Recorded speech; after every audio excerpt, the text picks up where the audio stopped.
शुतुरमुर्ग दुनिया का सबसे बड़ा परिंदा है। शुतुरमुर्ग की ऊंचाई 9 फुट तक होती है। इसकी लंबी पतली टांगें और लंबी नोकीली चोंच होती है। ज़मीन के तमाम जानवरों में इसकी आंखें सबसे बड़ी हैं।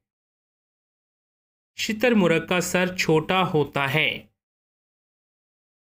नर शुतुरमुर्ग के पर काले होते हैं और मादा शुतुरमुर्ग के पर भूरे या सरमई होते हैं।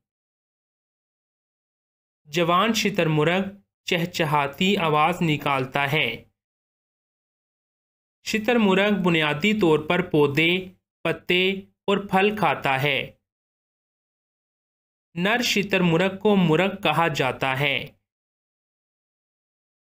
शुतुरमुर्ग की मादा अपनी औलाद को जन्म देती है, जिसे ऑस्ट्रिच चिक कहा जाता है।